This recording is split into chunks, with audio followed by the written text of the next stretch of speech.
Bonjour, donc je suis Walter Hainaut, je suis accompagné de Bruno Terrasson, je suis le directeur de Sophiae. On fait effectivement, nous accompagnons les établissements scolaires dans leurs projets numériques éducatifs et en fait si j'en suis arrivé là c'est parce qu'avant j'avais un véritable métier, j'étais professeur. Voilà. Donc je m'occupe du numérique éducatif depuis 2003 et j'ai vécu beaucoup d'innovations, les VPI, les TBI, les ENT, etc. Et en 2022, eh bien, j'ai fait partie le 30 novembre 2022 du million d'utilisateurs qui s'est créé un compte sur ChatGPT. Euh, donc peut-être que vous l'avez déjà, vous aussi, et vous avez également franchi cette étape. En 2022, au mois de novembre, c'est un raz-de-marée qui est arrivé avec la mise à disposition pour le grand public d'un premier outil d'intelligence artificielle générative. Les autres ont suivi, il en sort à peu près 1000 par mois. C'est beaucoup. Et voilà, avec un véritable intérêt, puisque ces outils sont à la fois prometteurs, peuvent fasciner par les performances et les prouesses qu'on peut réaliser avec ces différentes possibilités, mais c'est aussi effrayant pour certains. Ça peut faire peur, ça peut questionner, en tout cas, ça c'est certain. Et dans le monde de l'éducation, l'IA est rentrée par une porte un peu inhabituelle. En tout cas, elle est rentrée vraiment avec beaucoup de panache via l'utilisation que peuvent en faire les élèves. Et on a eu, alors ça commence à se réguler, mais on est quand même sur un usage presque massif de l'intelligence artificielle générative par les élèves, que ce soit au collège, au lycée. Évidemment dans le supérieur, mais on est plutôt sur un enseignant sur deux, voire un peu moins, qui encore aujourd'hui ont regardé ce que peut être cette IA générative. Donc il y a un véritable décalage et c'est pour ça qu'on intervient beaucoup dans les établissements scolaires pour proposer une conférence qui dure 2 heures, dans laquelle je parle moi habituellement pendant 2 heures, et aujourd'hui j'ai dû mettre une alarme parce que Bruno veut absolument vous parler. Donc dans la présentation, moi je vais vous faire l'apport théorique, je vais vous expliquer ce que c'est l'IA, comment ça fonctionne, en restant quand même assez généraliste. Et Bruno, lui, s'est réservé la meilleure partie, celle de la démonstration pratique, l'effet waouh. Vous allez voir, si vous n'avez jamais vu ce qu'est l'IA, ça va être bluffant pour vous. Voilà, donc je vais commencer par des concepts et des définitions. Rapidement, pour définir ce qu'est l'intelligence artificielle, on va parler d'IA quand un logiciel, un outil technologique, un programme quel qu'il soit, a été réalisé dans le but d'imiter le comportement humain. Donc l'IA existe depuis longtemps. Vous en avez peut-être entendu parler.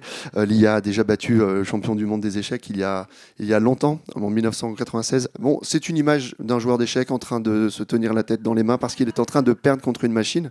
Et à l'époque, c'était vraiment, ça a fait vraiment sensation déjà. Donc l'IA existe depuis longtemps. On en parlait dans les années 50. On en a ici un exemple en 1996. Mais ce qui a fait la différence, Bruno, je crois que tu vas passer les slides là-bas, c'est qu'en 2022, on s'est mis à parler d'intelligence artificielle générative, c'est-à-dire une IA qui est capable de produire des contenus. Donc la grande différence, elle est là. Vous écrivez une requête, la machine la traite et sort un résultat. Alors j'ai mis blabla parce que voilà, vous avez vu mes schémas, j'étais professeur des écoles. Donc c'est pour ça que c'est. J'ai mis blabla parce qu'on pense évidemment au texte et souvent quand on est chef d'établissement, c'est surtout le texte dont on a besoin c'est surtout ça l'usage premier auquel on pense. Mais bien sûr, l'IA générative va pouvoir proposer des images, du son, de la vidéo, des cartes mentales, du code, etc. Le type de format est assez large. Alors, pour faire ça, comment ça fonctionne? Eh bien, ça fonctionne avec un réseau de neurones qui a été construit pour imiter le raisonnement humain. Ah non, j'attendais que tu le fasses, du coup, Bruno. Je... Voilà, donc comment ça fonctionne, pardon. Donc, vous avez deux types ici de réseaux de neurones, tout simplement. Le premier, c'est celui qui existait bien avant, celui qui a été exploité pour le jeu d'échecs, un réseau de neurones simple avec des valeurs d'entrée, une couche de calcul. Donc c'est des vecteurs, vous imaginez que tout ça, ce sont des coefficients multiplicateurs, et à la fin, une couche de sortie. Donc quand on utilise un réseau de neurones simple, qu'est-ce qui se passe? Eh bien, il faut anticiper toutes les réponses. C'est-à-dire que pour gagner aux échecs, il faut enregistrer dans l'outil d'intelligence artificielle tous les coups possibles d'un joueur d'échecs. Donc ça a été long, mais c'est comme ça que ça a été fait. La grande différence aujourd'hui, c'est que l'IA utilise maintenant un modèle d'apprentissage, ce qu'on appelle le deep learning. En anglais américain, ils appellent ça un transformer.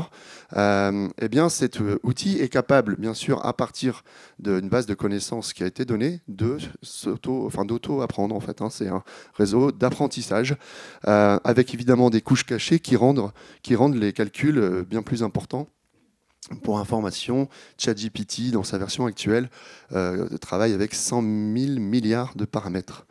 Donc ça fait beaucoup. Ensuite, ce n'est pas tout. Il faut aussi penser... on ne s'est pas coordonné. Il faut penser également à entraîner l'IA. Il y a eu des essais de mise à disposition d'intelligence artificielle générative non entraînée. Twitter l'a fait, par exemple. Et très rapidement, ils ont dû arrêter parce que les utilisateurs l'avaient rendu... misogyne, xénophobe, etc. L'IA n'avait pas été pré-entraînée. Aujourd'hui, on entraîne l'IA, donc par exemple on lui montre une image de poule, on attend le résultat, on veut évidemment qu'elle nous dise c'est une poule. Si elle nous dit c'est un poisson, quelqu'un réinjecte l'erreur en disant non, ce n'est pas un poisson, recommence. Et donc l'IA a été pré-entraînée comme ça, ChatGPT et tous les modèles d'IA mis à disposition aujourd'hui, enfin pas tous, mais ceux qu'on utilise beaucoup maintenant aujourd'hui, ont été pré-entraînés.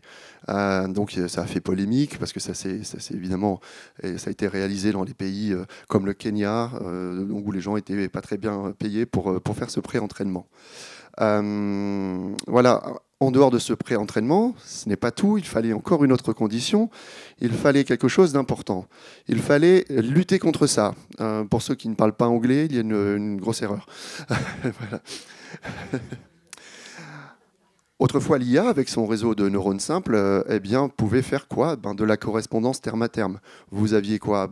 Un dictionnaire, en fait. On prend un mot et on lui donne un sens. Et donc, ensuite, quand vous demandez de traduire, elle va chercher le sens et ça donne des phrases comme ça qui ont fait les grandes heures des copies d'anglais, évidemment, avec ce discours qu'on entendait souvent des professeurs de langue vivante, il faut lutter contre Google Trad. Donc ça a fonctionné comme ça pendant longtemps. Et aujourd'hui, évidemment, ça a changé. Ce qui a changé, décidément, ce qui a changé, c'est le mécanisme d'attention. C'est-à-dire qu'en 2017, une équipe de chercheurs a dit qu'il fallait arrêter avec cette correspondance terme à terme, que les compétences de calcul étaient capables aujourd'hui de prêter attention aux mots qui sont dans une phrase, à la place des mots dans la phrase, à la relation des mots entre eux, et également la relation entre les phrases dans un paragraphe, etc. De la grammaire. J'étais, comme je vous l'ai dit, professeur des écoles. On enseigne ça aux enfants. Ce qui fait que le ciel est couvert, il va sûrement quelque chose. L'IA va pas prendre couvert au sens fourchette, couteau, mais va effectivement tirer parti du contexte pour pouvoir traduire, par exemple, cette phrase. Voilà ce qui a changé, ce mécanisme d'attention. Il me semble que j'avais mis des effets spéciaux. Attention. Voilà. C'est bien fait. Donc, l'IA générative va s'appuyer sur sa base de connaissances pour vous apporter des résultats lorsque vous allez poser une requête. Et comment ça fonctionne ? On dit que c'est un modèle de complétion qui va poser les mots les uns après les autres. Si je demande à ChatGPT, par exemple, de me terminer cette phrase, je lui dis « le ciel est couvert, il va sûrement ». Si je vous demande à vous, intelligence humaine, de finir cette phrase, vous me dites « il va sûrement ». Ah, j'ai entendu du neiger, j'ai entendu pleuvoir. Vous fonctionnez comme des IA, c'est très bien. Ça fonctionne comme ça, l'IA, c'est-à-dire qu'on prend une phrase et on va, mot à mot, l'IA, et fait ça très très rapidement, va déterminer la probabilité de mettre le mot suivant, tout simplement. Donc là, normalement, Bruno, tu peux mettre ceci. Vous êtes tombé à juste titre sur pleuvoir et neiger, qui sont certainement les mots qui ont le plus de chances d'arriver. Tricoter un peu moins, on est bien d'accord. Sauf si, dans le contexte, les phrases précédentes expliquent que Walter Hainaut aime tricoter quand la météo est maussade. Je viens de Lille, donc ça n'arrive jamais, bien entendu. Donc voilà, si je demande de finir cette phrase, j'ai de la chance de tomber sur pleuvoir, forcément.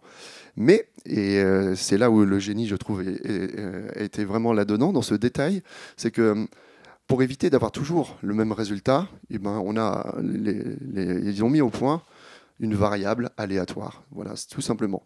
C'est-à-dire que l'IA ne va pas toujours choisir le résultat le plus probable. Sinon, si l'IA fonctionnait comme ça, à chaque fois que je sais pas, si je demande résume-moi guerre épée en 30 lignes, si je tape cette requête, si on allait tout le temps choisir le mot le plus probable, on aurait toujours le même résultat. Et ce n'est pas le cas. C'est ce qui rend d'ailleurs un petit peu difficile la détection de l'IA dans la rédaction de copies, par exemple. Et il y a ce qu'on appelle du sampling, de l'échantillonnage, qui introduit donc une partie d'aléatoire. Et ça peut expliquer que vous pouvez demander de finir la phrase et vous aurez peut-être 9 fois sur 10 pleuvoir et 1 fois sur 10 vous aurez neigé. Peut-être que de temps en temps vous aurez grêlé, bruiné, peut-être. Tricoter, ça paraît peu probable, sauf si vous réglez la température de votre intelligence artificielle. On peut régler la température, c'est pas une blague. La température, c'est le niveau de créativité de votre IA. Si vous dites à ChatGPT, termine cette phrase, mais sois très créatif, vous n'aurez pas pleuvoir ni neiger, vous aurez quelque chose d'autre. Si vous, en revanche, vous demandez de respecter, d'être strict dans la réponse, eh bien, vous aurez sûrement la réponse la plus probable possible à chaque fois. On peut régler. Il y a des IA où il y a un curseur, on peut régler la température. Quand on parle de ChatGPT, par exemple, il n'y a pas ce curseur. C'est vous qui allez lui préciser dans votre requête. Au passage, vous avez vu, je parle de requête, je ne parle pas de réponse, je ne parle pas de question, je dis requête, pas question, et je dis résultat et non pas réponse, parce que l'IA fonctionne sur des statistiques, mais ne comprend absolument rien.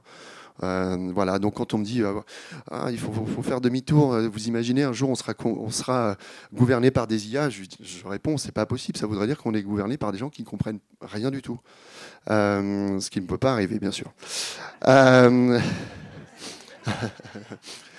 Voilà, les élèves ne comprennent pas toujours que l'IA ne comprend pas ce résultat.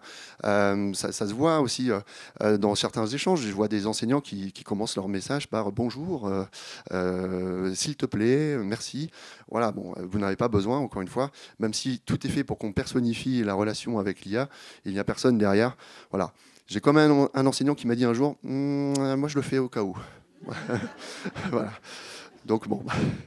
Alors. Si on parle,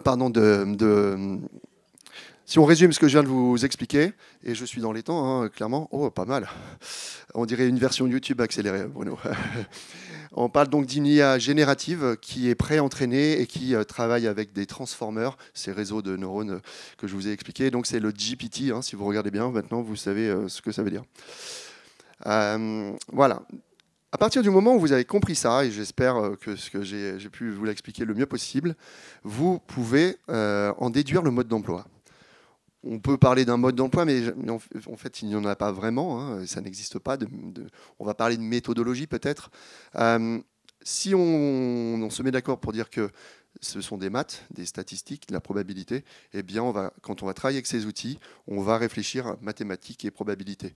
C'est-à-dire qu'on va pratiquer un peu les requêtes comme des entonnoirs où on va se fermer des portes et empêcher certains types de réponses parce qu'on va préciser le plus possible les attentes. Donc nous, on propose ça en petits mémos que vous pouvez garder en tête.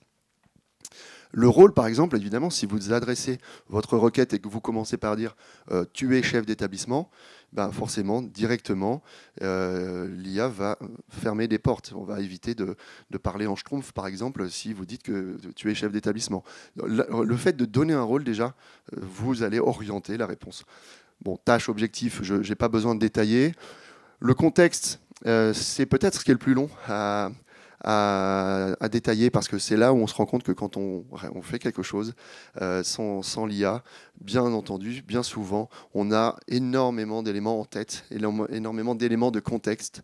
Et souvent, quand on me dit « ouais, mais j'ai essayé, mais le résultat n'était pas à la hauteur de mes attentes », ben, c'est peut-être parce que le contexte n'avait pas été suffisamment précisé.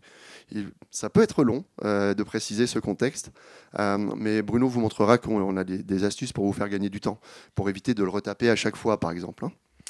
La tonalité, évidemment, soit courtois, professionnel, soit bref, ou au contraire, soit voilà, tout ce que vous voulez.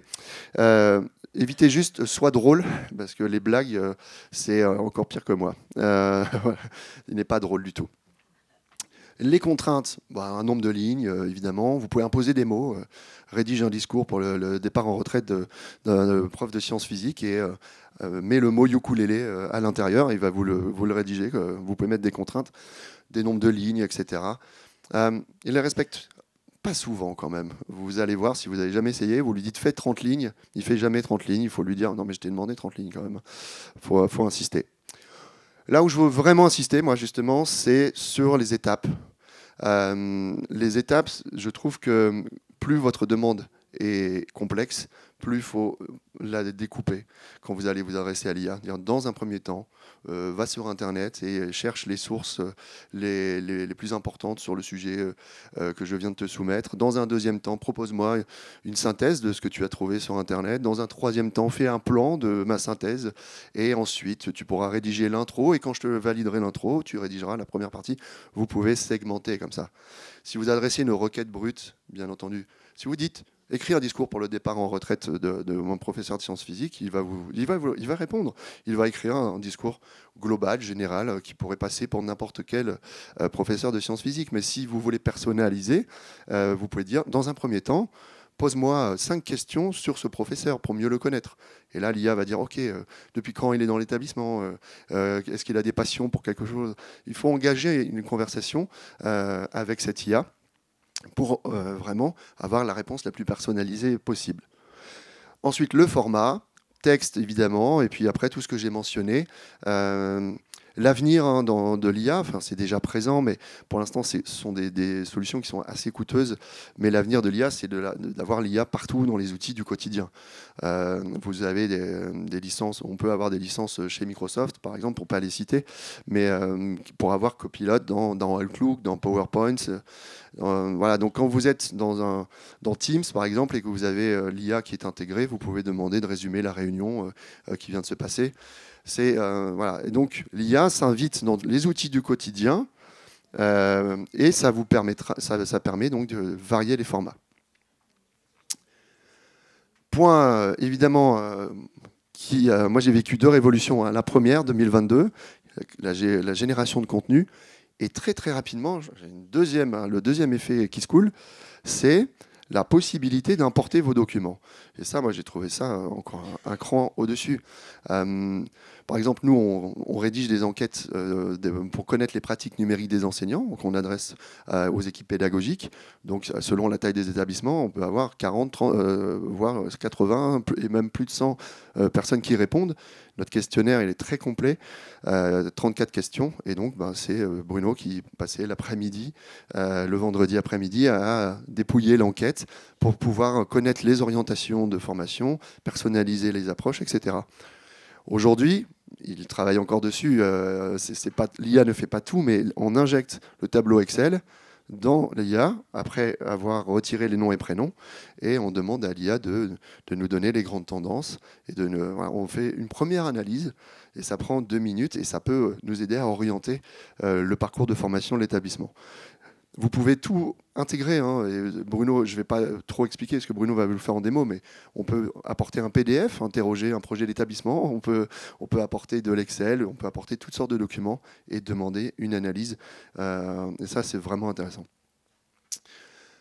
La suite, merci.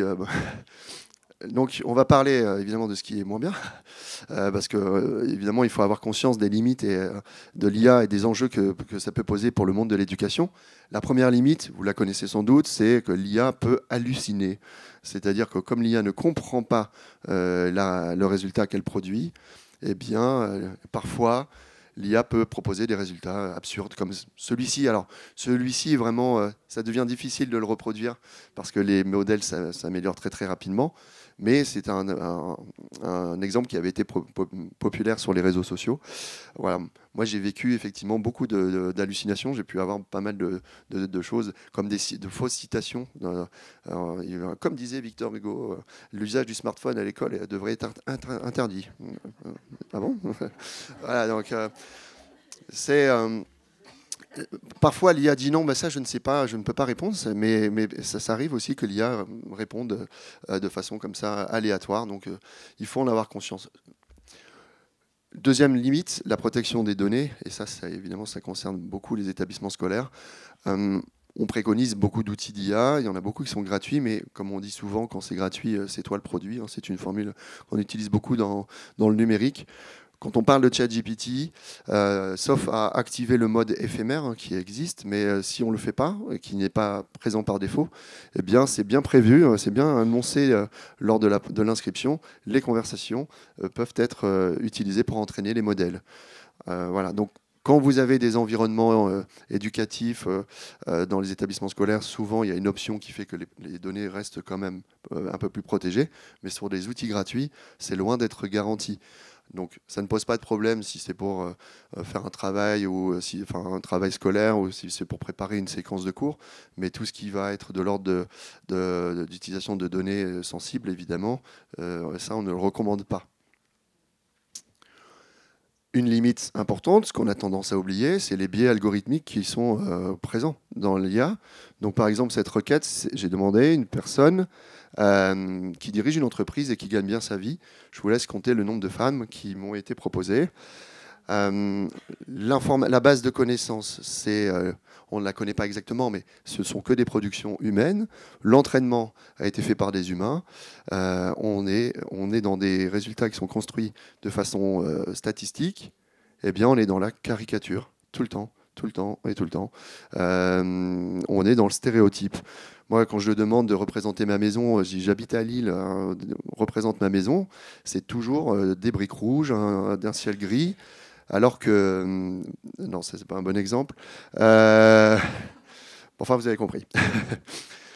Ça, les élèves n'en ont absolument pas conscience. Hein. Vraiment pas. Il faudra vraiment encadrer l'usage de l'IA et accompagner les élèves pour leur parler de ça. Peut-être un peu plus connu, l'impact écologique, évidemment, de ces IA. On est sur du traitement de données. On parle d'un traitement conséquent. 1 milliard de messages échangés par jour sur ChatGPT. Donc vous imaginez, hein, quand on voit 30 prompts, on voit les chiffres qui sont là, hein, on imagine bien l'impact écologique qu'il peut y avoir. Et donc ça, c'est aussi, ça fait partie pour moi du message hein, qu'il faut transmettre aux élèves pour leur donner conscience que des requêtes qui, la plupart du temps, sont aussi faites pour s'amuser, eh bien, ne se font pas sans conséquences.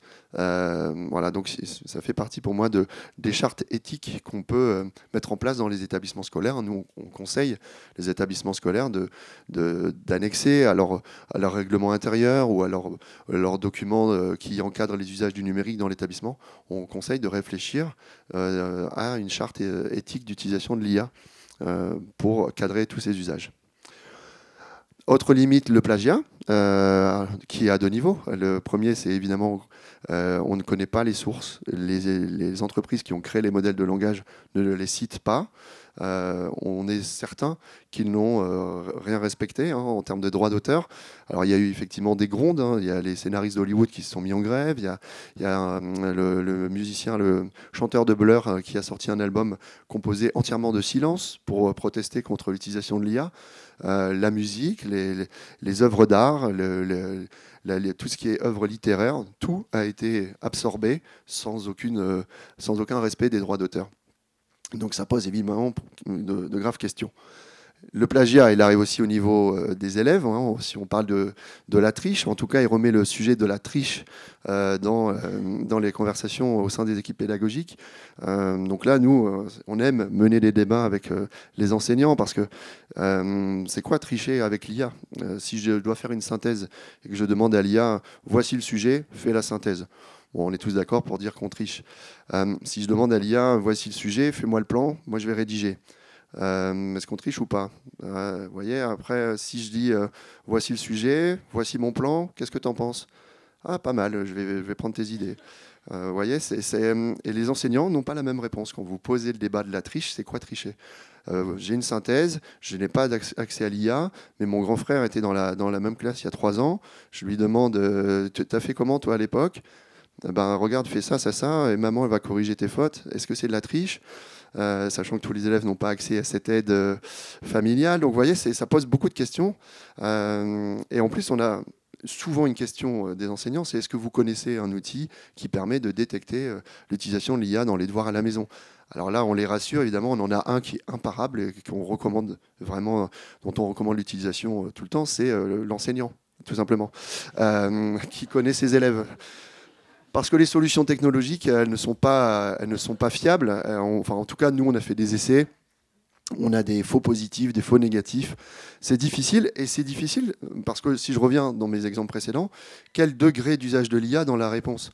Si l'élève a utilisé pour faire un plan et qu'il a ensuite rédigé lui-même les parties, si vous considérez que c'est de la triche, mais ben, les outils d'IA ne vont pas le détecter. Enfin, vous voyez, si vous avez utilisé partiellement, de façon hybride, on va dire, si l'élève a utilisé l'IA de façon hybride, est-ce qu'il triche? Ben, peut-être, mais s'il le triche, les outils d'IA ne vont pas le détecter. Le simple copier-coller, je ne dis pas, ça peut être un peu plus efficace. Un point évidemment, un enjeu énorme pour le monde de l'éducation. Vous aviez vu cette image qui est une des premières images faites avec l'IA qui a fait le tour du monde très très rapidement.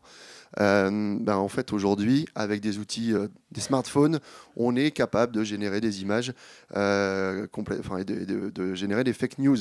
Alors, parfois, celle-ci n'est pas malveillante, elle était plutôt dans le but d'attirer l'attention sur le potentiel de l'IA. Parfois, on en a d'autres qui sont malveillantes. Il y a une photo, on en a moins entendu parler en France, mais une explosion aux États-Unis, une explosion au Pentagone, une photo qui a fait le tour des réseaux sociaux et des médias en mai 2024 et qui a occasionné un petit krach boursier aux États-Unis. C'est-à-dire qu'avec un smartphone, vous pouvez déstabiliser l'économie d'un des plus grands pays du monde juste avec une image. Donc ça, quand on me pose la question, est-ce que l'enjeu de l'IA dans l'éducation, c'est la triche? C'est une question importante, mais pour moi, l'enjeu de l'IA dans le monde de l'éducation, c'est comment on accompagne les jeunes à développer leur esprit critique et comment on les accompagne dans la construction de l'information. Le son également. 15 secondes de la voix de quelqu'un permet de reproduire sa voix. Je ne sais pas si vous le saviez.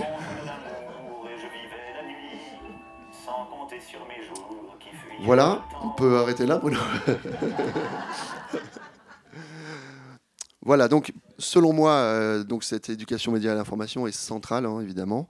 On se pose la question, bien sûr, de l'IA au service des apprentissages.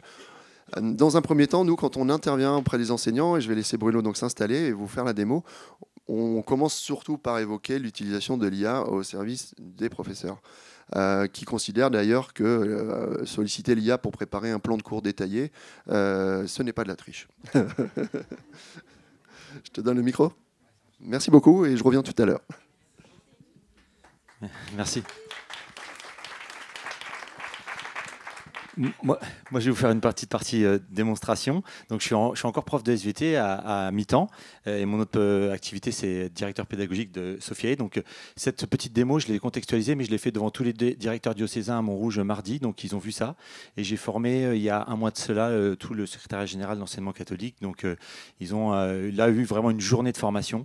Donc là, je suis désolé, ça va aller très, très vite parce que je vous le fais en 20 minutes.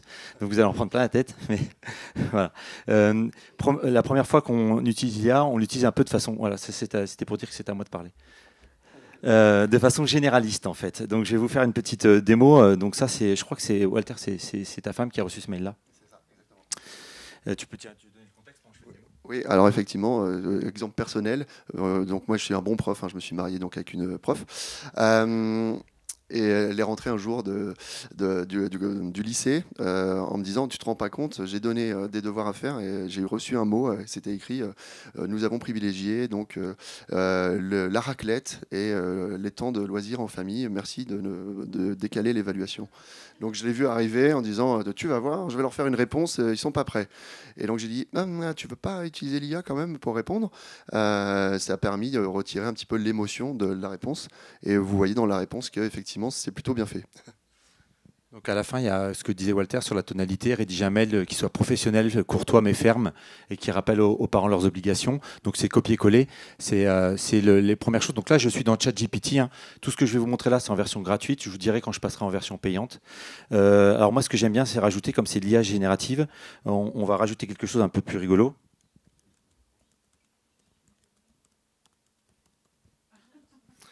Oh, c'est pour les taquiner un petit peu, pour la réponse. On pourrait leur faire comme ça. J'aurais pu mettre à la manière de Baudelaire, ça aurait pu être rigolo. Voilà, donc on peut répondre comme ça. Effectivement, là, je pourrais dire maintenant, tu peux me le faire en langage Schtroumpf, et ça fonctionnerait très très bien aussi. Donc vous avez le petit bouton copier-coller, et forcément, on peut dire à la fin, la réponse me plaît pour apprendre l'IA à vous connaître, et la réponse non, en fait, me plaît pas. Donc comme ça, mon assistant permet de savoir qui je suis. Pareil, hein, je vous fais pas, mais si vous avez des discours à écrire, effectivement, alors là, je vais prendre un nouveau chat, puisque en fait, dans cette conversation, chaque mot pour l'IA est un token. Un token, c'est voilà, il découpe les mots. Alors, il peut même des fois un mot, ça peut être deux tokens. Ça dépend s'il y a des préfixes, des suffixes, etc. Et donc, ChatGPT, il a une mémoire de 126 000 tokens. Ça veut dire que si ma conversation elle est trop longue, au bout d'un moment, il oublie ce qu'il y a au-dessus.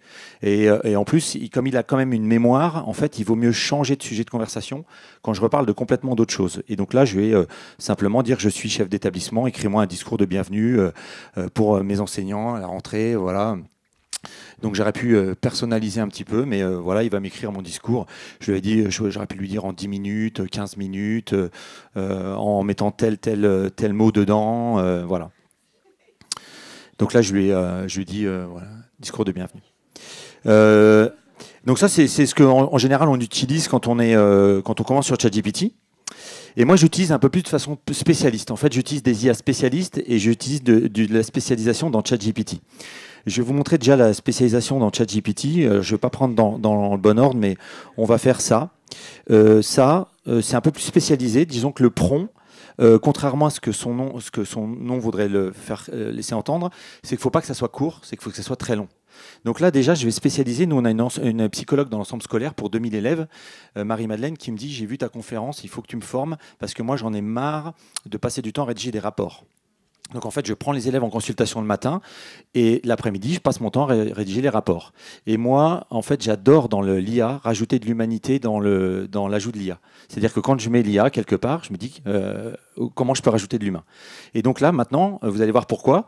Elle prend des élèves toute la journée. En fait, c'est l'IA qui fait ses rapports. Alors bien sûr, hein, elle met les variables, hein, enfant en opposition, dans le refus, la provocation, etc. etc. Si vous connaissez le WISC 5 avec les valeurs, donc elle fait passer le test, elle m'a expliqué ce que c'est que la passation, etc. Donc bref, j'envoie le truc et il va me faire un rapport de 3-4 pages qui m'aurait pris une demi-heure. Vous voyez la taille du prompt. Voilà, donc là, on le spécialise un peu plus. Là, l'IA devient psychologue spécialisé avec des éléments, des mots très très précis. Voilà, je vous laisse regarder, mais là, il va me rédiger un compte-rendu vraiment important. Et donc, j'ai rajouté de l'humain. Moi, je l'ai fait aussi, j'ai rajouté de l'humain dans le rendu de mes copies. En fait, c'est l'IA qui me corrige mes copies, qui me ferait une pré-correction, puisque l'IA en fait reconnaît l'écriture manuscrite. Et en fait, avant, je rendais les copies aux élèves, je leur posais sur la table et je leur donnais leurs notes. Maintenant, l'IA corrige mes copies à la maison, fait une pré-correction, donc je gagne 4 heures à peu près. Je les regarde toutes, donc moi, ça me prend 1h30 au lieu de 5h30. Et par contre, je vais rendre les copies de façon individuelle, je vais leur donner une activité, je vais les faire venir au bureau, et moi, je leur rends et je leur commente. En fait, voilà comment ça se passe. Voilà, bon, vous voyez, hein, je vous fais il a le whisk, hein, vous voyez, hein, donc ça fait vraiment un beau compte rendu. Je vous montre au niveau des copies comment ça se passe. Voilà, par exemple, où elles sont, voilà, correction de copie. Donc, comment je fais pour corriger les copies? En fait, je les scanne, je les prends en photo, hein, voilà, donc elles sont prises en photo, hein, voilà, et en fait, je m'y corrige cette copie. Alors vous allez me dire comment il fait pour corriger cette copie, sachant que je ne lui ai pas donné la grille d'évaluation, rien du tout. Et donc c'est là que je passe dans la partie payante. C'est parce que dans la partie payante de ChatGPT, je peux créer ce qu'on appelle des assistants. Et ça, c'est un assistant que j'ai appelé contrôle continu, donc c'est un CCF. Et cet assistant est capable de corriger puisqu'il a l'évaluation et il a la grille de correction. Donc comme il a la grille de correction, il est capable de me pré-corriger toutes mes copies. Et voilà, donc il me fait les corrections. Alors il me donne des résultats vraiment hyper performants. J'ai 0,5 d'écart entre ce que je mettais moi comme note et ce que lui met. Donc c'est-à-dire rien. Les élèves ont eu très peur quand je leur ai dit je vais pré-corriger mes copies avec l'IA. Ils m'ont dit monsieur, vous allez quand même les regarder. Je dis bah pourquoi? Je dis parce qu'il va être plus méchant que vous, parce que vous, quand on comprend pas, vous mettez des petits trucs. Je dis non, mais je vais regarder, vous inquiétez pas. Donc voilà, ça, je l'imprime, je le mets dans la copie, après on le revoit tous les deux. Et pourquoi je fais plusieurs chats, donc sur le côté, les copies, vous voyez, correction de copie, correction de copie, correction de copie, parce que comme il a de la mémoire, il devient de moins en moins performant plus on lui ajoute de copies, donc je refais un nouveau chat, ainsi de suite, parce qu'il perd sa mémoire. Voilà, donc il est capable de faire ça. J'ai créé un assistant qui me permet de répondre à mes GVasco. Donc j'ai le même humour que ChatGPT qui s'appelle GVasco de Gamma. Mon GVasco, il fait ça. Donc là, j'ai mis fictivement. Alors, ce que j'ai oublié de vous dire, c'est qu'à chaque fois que je fais ce genre de choses, pour mes bulletins scolaires, pour les GVasco et tout ça, Walter vous en a parlé, vous a parlé du mode éphémère. Donc en fait, je mets toujours, en fait, quand vous voyez, si je fais ça, il y a toujours une partie, alors il est là, éphémère, qui déconnecte en fait l'IA de Internet, de tout. Donc il ne peut plus enregistrer ce que je dis, ce que je fais, voilà. Et donc il y a à peu près ça dans toutes les IA. Donc je vous prends mon GVasco. Alors je ne savais pas comment créer mon GVasco. En fait, pour tout vous dire, quand j'ai vu que j'avais une version payante, enfin je me suis acheté la version, j'ai craqué. J'ai appuyé sur le bouton là, j'ai vu qu'on pouvait appuyer sur créer ici. Et je me suis dit, bon, comment je fais là? Donc je lui donne mon nom, GVasco. Description, tu vas servir à remplir mes GVasco, parce que là, au niveau de ma plus-value, moi, tout ce que je veux, c'est qu'à la fin, ils me disent que l'élève il a besoin d'une AVS ou d'une AESH.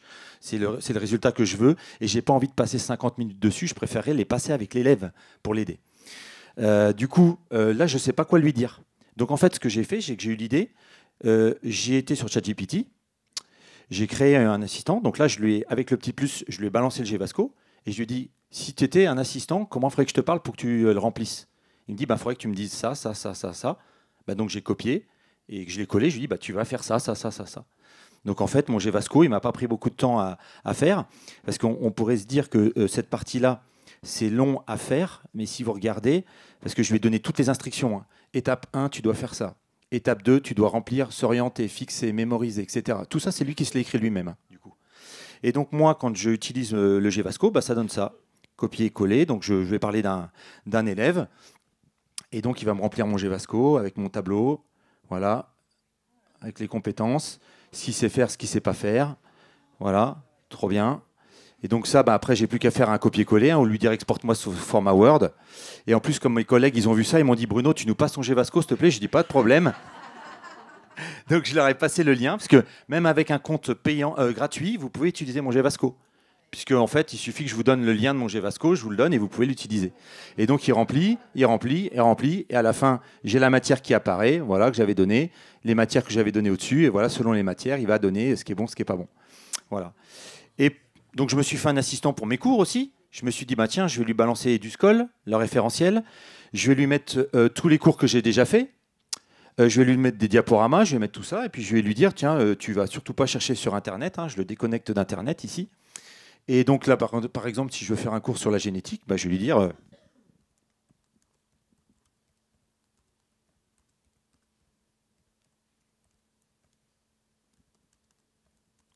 3 heures. Voilà. Je n'ai pas mis de niveau, parce qu'en fait, il le sait, je lui ai mis le référentiel. Donc il sait que je suis en lycée. Voilà, parfait. Donc les bases de la génétique, voilà, il est parti en première terminale spécialité SVT, voilà, parfait, exactement.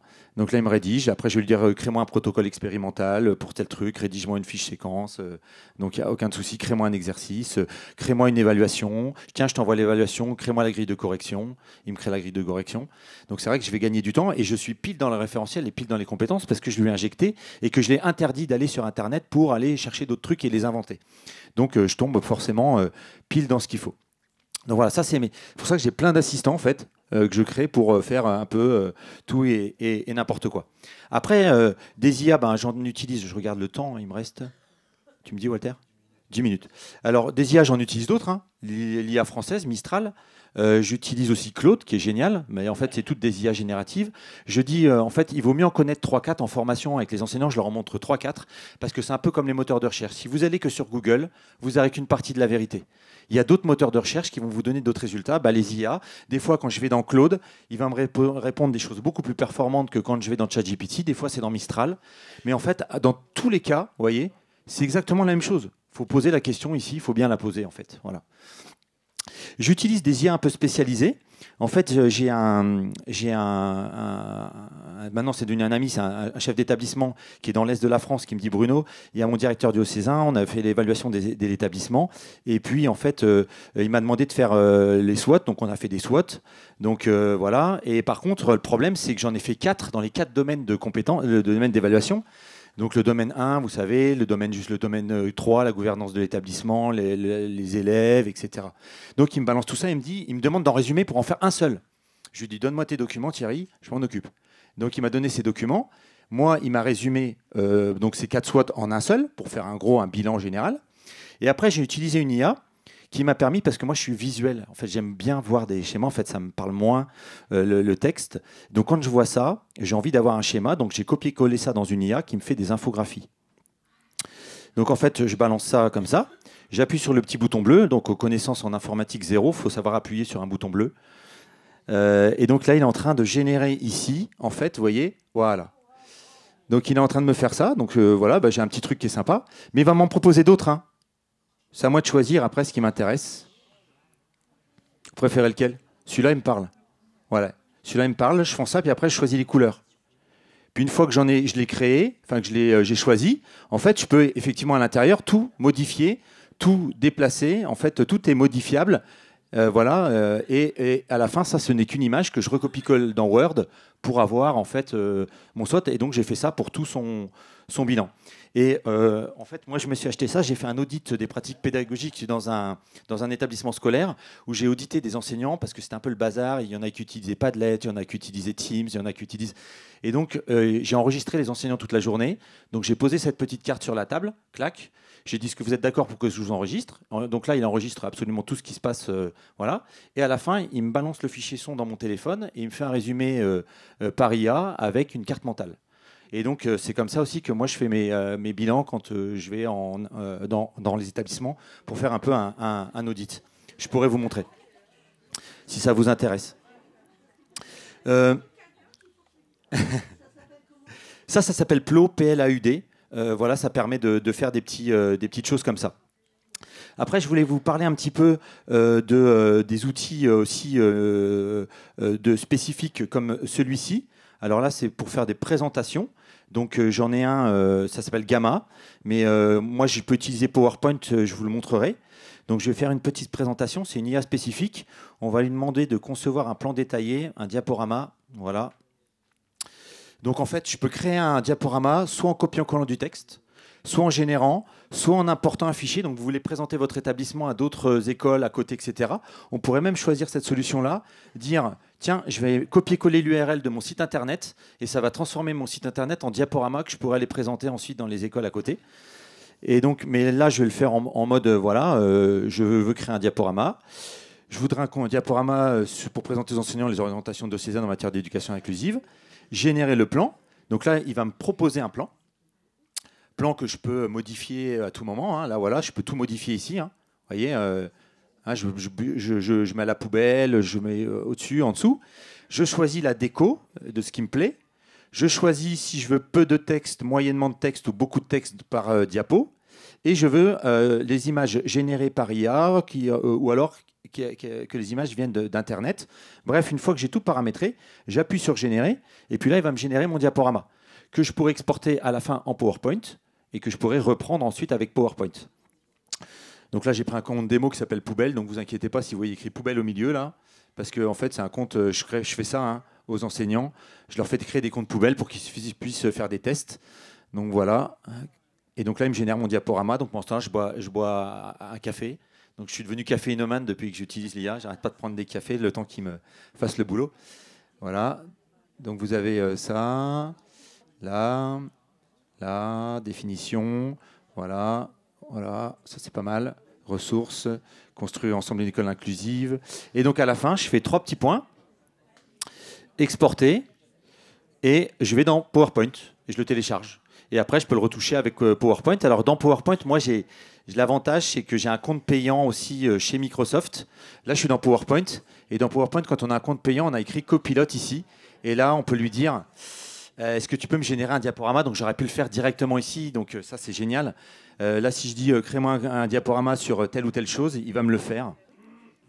Donc je l'ai aussi dans Word. Hein. Je l'ai dans PowerPoint, je l'ai dans Word, je l'ai dans Excel. Donc ça, c'est assez intéressant.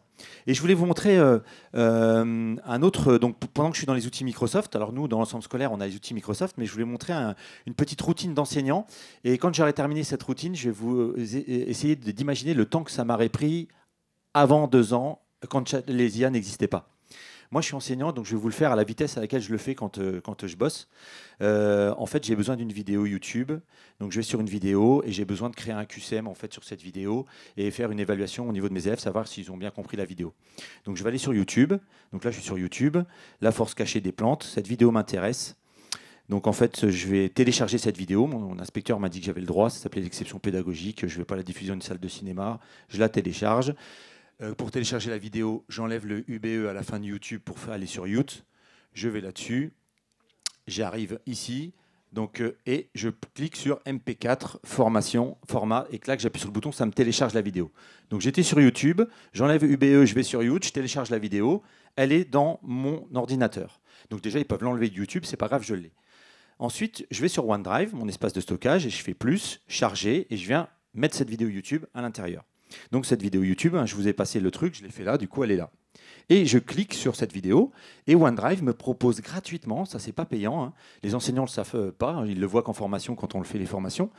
En fait OneDrive est sympa, il me fait la transcription de tout ce qui est dit dans cette vidéo, ici, vous voyez le texte. Gratuitement, même ça sera en anglais, ça serait pareil en espagnol. Hein. Et du coup il me dit même, tiens, si tu veux, tu peux télécharger le fichier Word. Donc qu'est-ce que je fais? Je clique sur le bouton, je télécharge le fichier Word. Et puis, je vais dans mon compte Microsoft.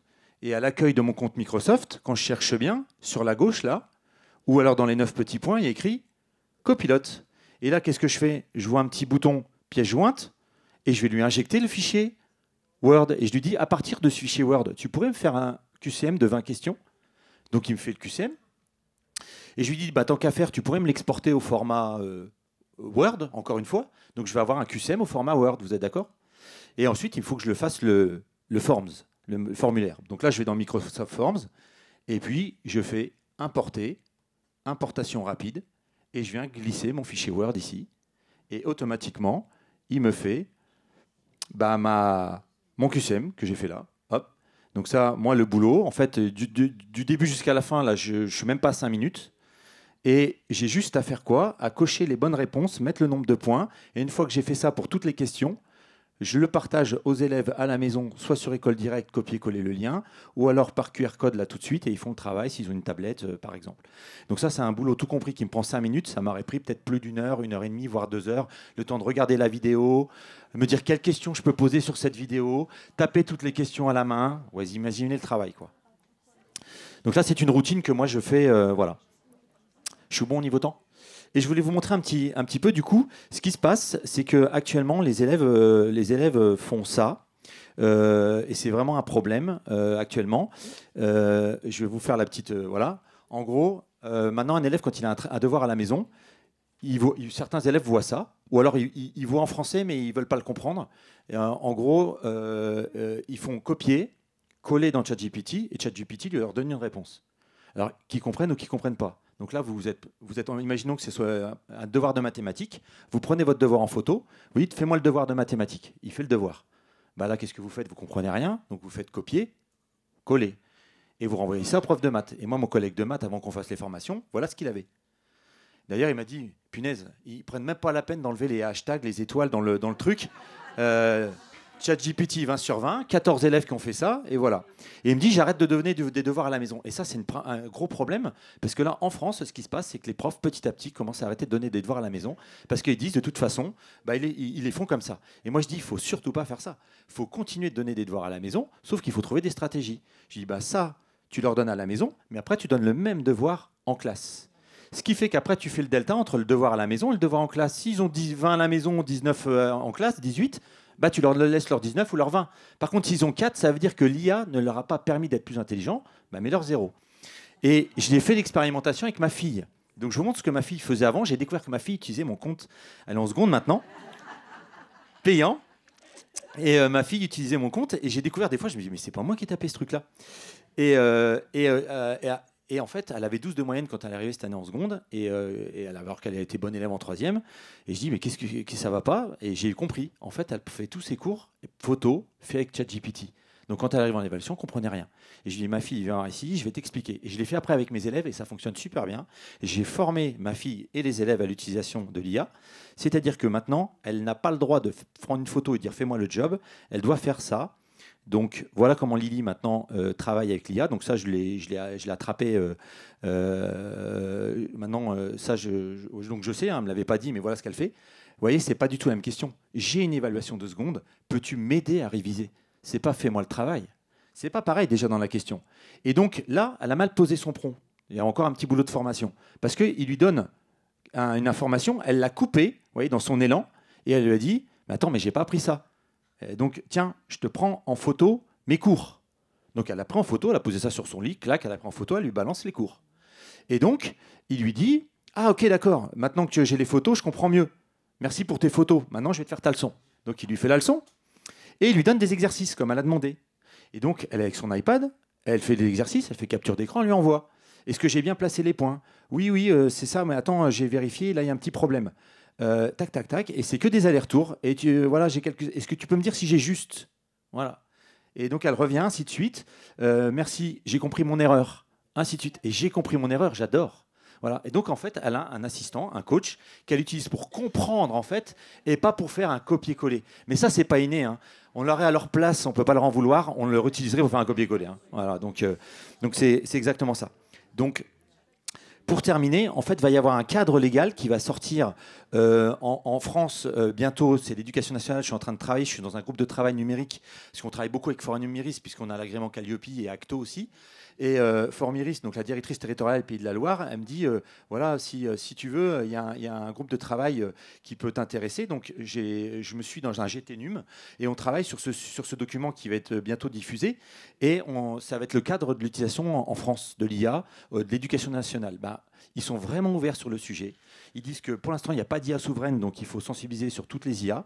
Ils disent qu'il faut vraiment former les enseignants, mais ça, je n'avais pas de doute sur le sujet, et former les élèves à l'utilisation. Vous voyez pourquoi il y a urgence à les former. Il y a 2 seulement contre-indications qui ne sont pas choquantes. Ne pas demander aux élèves de créer une adresse personnelle pour se connecter à une IA, ce que je trouve normal. Et ne pas faire en sorte que, quand je corrige mes copies avec l'IA, ils le disent, hein, qu'on sait que les enseignants le corrigent, mais que les enseignants vérifient. Parce que si jamais je ne vérifie pas, et que je rentre la note sur Parcoursup et que c'est l'IA qui a décidé de l'orientation des élèves, bah, c'est pas normal. Voilà. En fait, ce sont les 2 seules restrictions, sinon ils sont super ouverts, donc c'est ce qui va sortir. Je vous remercie, je donne la parole à Walter pour les 7 dernières minutes. Merci beaucoup. Bien, merci beaucoup. On s'autorise peut-être la possibilité de vous laisser nous poser 3 questions. Vous pouvez nous poser, on va prendre 3 questions. Soit la question est simple, on y répond, soit elle est complexe et on demande à l'IA d'y répondre. Ça vous va? Est-ce que vous avez des questions dans ce que vous avez vu? Est-ce que vous voulez interroger Bruno peut-être? Oui, alors on fait des formations, ça je peux vous présenter ça bien sûr. D'ailleurs, on a prévu un peu de lecture si vous voulez, prendre notre catalogue de formation, des cartes de visite, etc. Si vous voulez prendre contact avec nous, bien entendu. On fait que ça, hein, clairement. C'est très intéressant d'intervenir dans les établissements scolaires, on en fait beaucoup de ces interventions, donc avec grand plaisir, bien entendu. Les formateurs de Sophiae sont des enseignants comme Bruno qui pratiquent donc le numérique au quotidien, qui viennent former les équipes pédagogiques sur l'ensemble des questions numériques.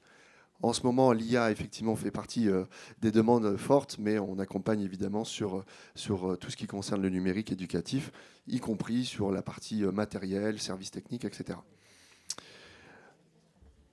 Une question. Oui. Vous avez dit qu'il fallait utiliser 3 ou 4 IA en fait et ne pas se cantonner à ChatGPT, donc il faut des versions payantes à chaque fois. Non, en fait quand vous utilisez une IA, ouais, si vous utilisez Mistral le français, qui est une IA hyper performante, qui fonctionne très bien, en fait, je le montre parce que je fais le parallèle toujours. Les moteurs de recherche, je ne sais pas si vous savez, vont disparaître. Google va disparaître, ça va être Google AI, ça va être des moteurs de recherche boostés par IA maintenant. Et en fait, on le comprend mieux avec des moteurs de recherche. Le modèle d'apprentissage. Ça, c'est un moteur de recherche, je ne sais pas si vous le connaissez, c'est un moteur de recherche russe. Et en fait, Yandex, si vous tapez Ukraine dans Yandex, vous n'allez pas trouver des images de guerre quand vous tapez Ukraine, vous allez trouver en général des drapeaux de l'Ukraine. Et en fait, parce que c'est un moteur de recherche, donc il va être biaisé, il va vous donner des informations. Et bien les IA, c'est pareil. Quand on va sur une IA, elle va vous donner des informations. Si vous allez sur DeepSeek, une IA chinoise, et vous lui dites qu'est-ce qui s'est passé sur la place Tiananmen dans les années, il va vous dire je ne peux pas vous répondre à cette question. Donc vous voyez, c'est aussi bien de montrer aux élèves qu'il existe différentes IA qui vont répondre différemment. Donc peut-être que si je n'ai pas l'info comme j'aime ici, je l'aurai peut-être dans Mistral, etc. Et donc on en montre 4 ou 5 et uniquement gratuit. Par exemple, les enseignants qui seraient frustrés de se dire comment tu fais pour faire créer tes assistants là? Je vais dire comment je fais 23 € par mois. Ah ouais. Bon, en même temps, je dis, tu as vu, 23 € par mois, tu accepterais toi de faire tout le boulot là, ce qu'il y a sur la gauche, pour 23 € par mois? Parce que je suis président de mon club de basket et je l'utilise aussi pour plein de choses au niveau de mon club. Alors je ne vais pas tout vous montrer, mais il y a des fois, j'ai besoin de l'OCR, c'est-à-dire de la reconnaissance. Bref, si je ne le trouve pas, ce n'est pas grave. Déjà, je l'ai personnalisé de ChatGPT. Je lui ai dit qui j'étais. J'ai oublié de le dire, mais quand on le personnalise, l'information, elle est beaucoup plus pertinente que quand on ne le personnalise pas. Vous voyez, pardon, ça a été vite, mais tac, personnalisé. Donc on peut personnaliser les IA pour qu'il arrive à répondre plus. Voilà. J'aime les réponses longues. J'aime bien Batman, donc j'adore quand il me parle comme si j'étais Batman. Donc je lui dis, tu vas t'adresser à moi comme si j'étais Bruce Wayne. On peut s'amuser. Je lui dis, je suis enseignant, je fais ci, je fais ça, etc. Et donc, il est beaucoup plus performant. Il y a des IA qui sont plus performantes sur la connaissance de caractère, d'autres. Donc, c'est bien d'avoir un panel tout le temps gratuit. Et les enseignants qui me disent, je ne peux pas créer tes assistants là, je dis, tiens, on a cette solution-là. Ça, c'est une solution gratuite qui permet de créer des assistants. Vous voulez un assistant juridique, vous lui faites manger le code civil, le code pénal. Vous faites un assistant chef d'établissement avec la convention collective, tous les documents que vous voulez. Et puis, vous en mettez 50 là. Vous avez un assistant juridique ici, autant de PDF que vous voulez. Et là, vous lui posez des questions ici, n'importe quelle question. Voilà, quels sont les principaux domaines du droit civil français couverts par ces sources à noter? Là, il va, tac. Et là, il va croiser les documents pour me répondre à la question. Et tout ça, c'est sourcé. Je sais où il va le chercher. Voilà. Quelle est la compétence pour le contentieux de la nationalité? Il va me répondre. Donc là, vous l'alimentez avec tout. Et je sais qu'il y a des chefs d'établissement qui ont déjà créé des assistants comme ça avec tout leur. Et c'est génial. Hein, c'est génial. Moi, je l'ai utilisé dans un contentieux dans mes missions de président du club où j'avais un problème sur un match. Il m'a fait mon assistant juridique. Hein, et j'ai eu gain de cause. Hein. Voilà. Oui.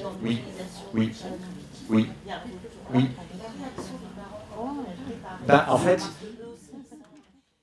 C'est une super question. D'ailleurs, en ce moment, là, les chefs d'établissement, je travaille pour 3 établissements là, qui m'ont demandé un plan d'accompagnement sur 3 ans. Et donc, j'ai pris en compte tout le monde. Le personnel OGEC, formation du personnel OGEC pour monter en compétence sur le secrétariat, la partie administrative, etc. Les parents, avec des formations en visio, donc des petites formations pour leur expliquer comment ils doivent travailler avec leurs jeunes à la maison. La formation des élèves aussi et la formation des enseignants. Donc, on va je ne peux pas vous le montrer là, mais voilà, j'ai un diaporama assez conséquent. Et on monte en compétences sur les 3 années. Et pour conclure, effectivement, merci. Et cette question, pour terminer sur cette question d'utilisation par les élèves et le rapport avec les familles, on est aussi, c'est pour ça que nous on propose des services du matériel et de la technique, c'est parce que il faut bien penser aussi à la sécurisation des appareils. Quand on accompagne des projets sur iPad, pas mal de nombreux établissements en France, et bien la question de la supervision et du contrôle de ces outils d'IA, mais il faut savoir que les élèves vont pouvoir l'utiliser à un moment précis et pas à un autre. Merci beaucoup pour votre attention.